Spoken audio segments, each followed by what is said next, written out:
After 7 years at 8 years na nawala sa Eat Bulaga, may dalawang muling nagbalik sa Eat Bulaga at mga The Bark ads. Eat Bulaga may pasabog na announcement.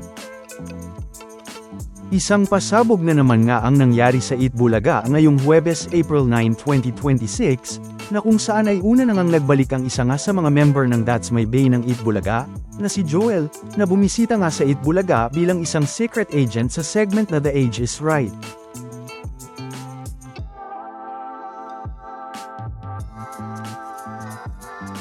Na kung saan, ay after 7 years nga na nawala sa Eat Bulaga, ay muli nang nagbalik at bumisita sa Eat Bulaga stage.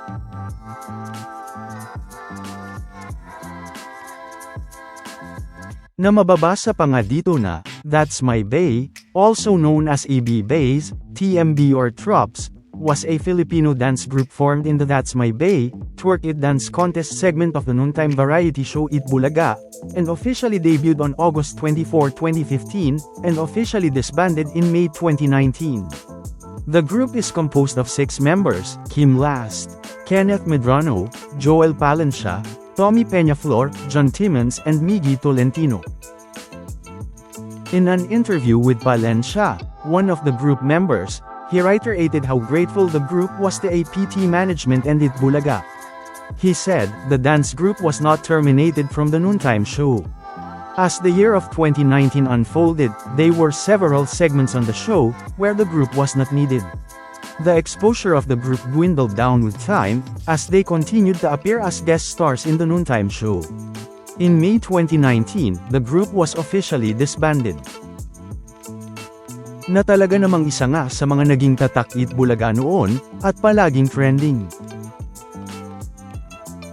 Pero, hindi nga lang yan, dahil isa na naman ng pasabog ng Eat Bulaga ang nangyari ngayong Huwebes, April 9, 2026, dahil after 8 years nga na nawala sa Eat Bulaga, ay may isa pa ngang nagbabalik sa mga The Bark ads. Ito nga, ay ang pagbabalik ng The Bark Ads Awards, na matatanda ang nagsimula nga noong 2014, hanggang noong 2018, na kung saan ay huling ang napanood at nagkaroon ng awarding ang Eat Bulaga para sa kanilang Lenten special.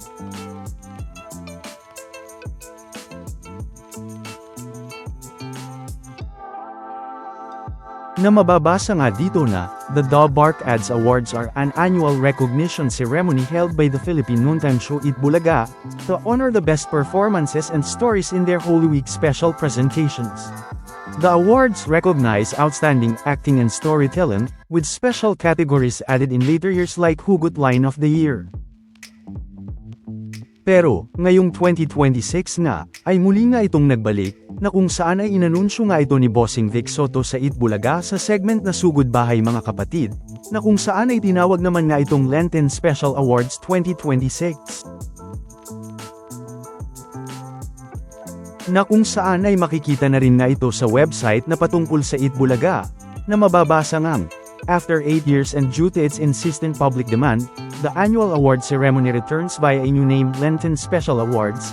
It returns on April 11, 2026, coinciding with Bulagaan University 2026. They present a new and unique set of awards, Bureau of Costume Award, Paranormal Activity Award, Best Actor, Actress in One Scene, Cry Baby Acting Award, Best Bitaw Award, Hawak Mo Ang Inis Award, Mapalad Award, and Best Ending Award. The voting system for the awards are comprised of 50% online votes, through Eat Bulaga TVJ's Facebook, 50% Board of Jurors.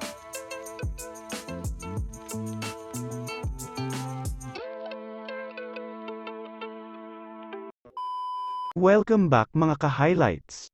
Bago tayo magpatuloy ay maaaring mag-subscribe at i-click ang notification bell para updated kayo sa mga susunod pang videos, at paki-like na rin ang video, share at mag-comment na rin. Maraming salamat po.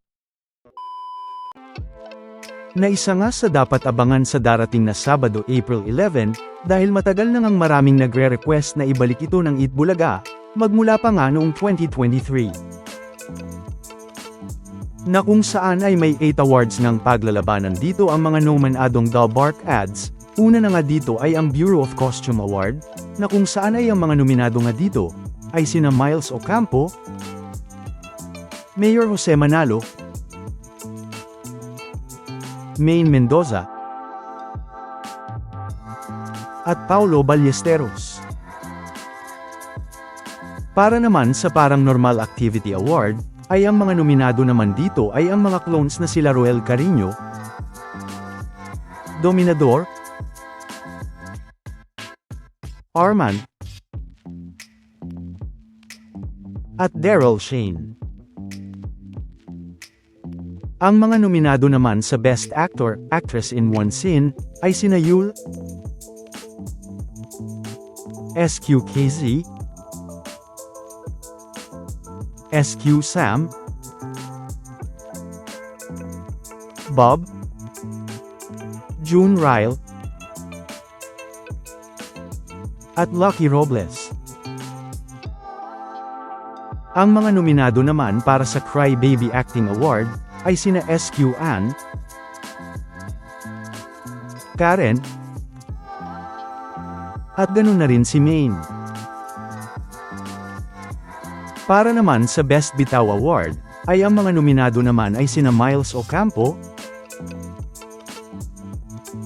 Paulo Ballesteros, Mayor Jose Manalo, at ganun na rin si Dominador.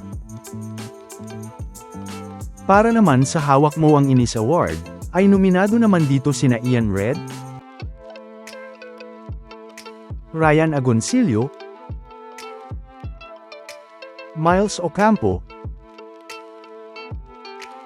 at Paulo Ballesteros. May mapalad award din dito, na kung saan ay ang mga nominado naman dito ay sina Ian Red, Ryan Agoncillo, Paulo Ballesteros, at si SQ Ann.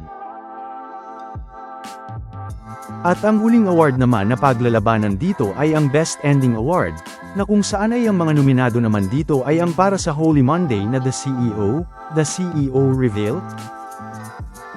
Ang Holy Tuesday naman na may Forever, ay ang The Singing Boss Resort Dance.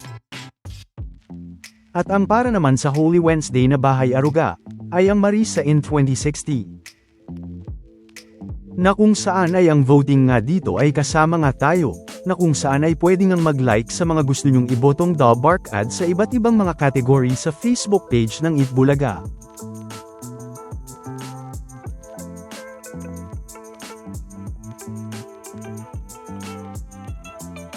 At hanggang Sabado lang ang voting dito 10 AM, kaya boto na nga mga The Bark Ads at mga ka-highlights.